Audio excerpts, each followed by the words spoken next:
My friend Becca went on a summer trip to a foreign country.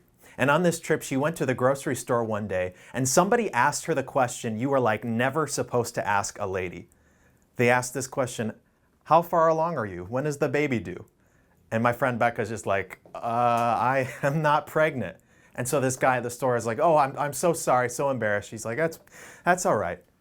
But wouldn't you know, a few days later, Becca goes to another place, and some other stranger goes and asks her the same question. And of course, her response is, I'm not pregnant, okay? Like, I know how it works, and it's impossible. I'm definitely not pregnant.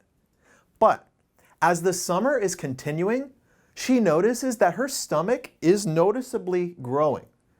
And it eventually gets to the point so bad where she cannot go anywhere without somebody asking her the question, how far along are you? When is your baby due? And like rubbing her tummy in the store. Now, eventually, Becca gets fed up. She goes to a doctor. Doctor does an ultrasound, looks inside, and he goes, whoa!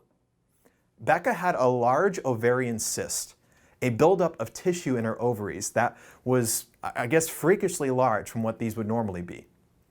Now the doctor says, not to worry, I know just what to do. There's a simple surgery. We'll remove the tissue, and you could go on your merry way. Now, I was happy for my friend Becca. She had this surgery, and I really was happy for her. I felt that as a woman, she deserved access to good quality health care. I did.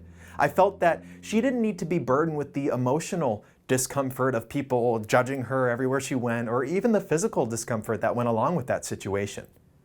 Now, maybe some of you have started to realize the connection I'm trying to make. Because when a lot of people think about abortion, they think a similar surgery to the one my friend Becca had. Except there's really one key difference between Becca's surgery and an abortion. And it really is this question. What is inside of her belly? It's the question of what is in there in a pregnant woman's belly. Is it a human being or is it not a human being? This demonstrates that whenever we're talking about abortion, it can get very confusing and complex really quickly. But I think we need to rest on this one foundational question. Because if the unborn, if the preborn is not a human being, if what's inside a pregnant woman's belly is just tissue or a clump of cells, or even just a potential human being that one day will be, then I would argue, who cares? Any woman, for whatever reason, even not a good reason, should be able to have an abortion. I mean, why not?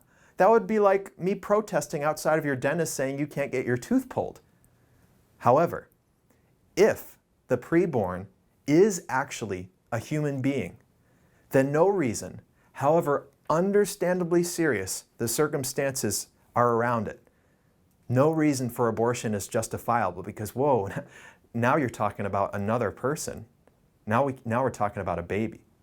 We must have compassion as people who are pro-life, not only to these babies in the womb that are in so danger of being killed 3,000 times a day in this country, but also to the women who are in very difficult crisis pregnancy situations.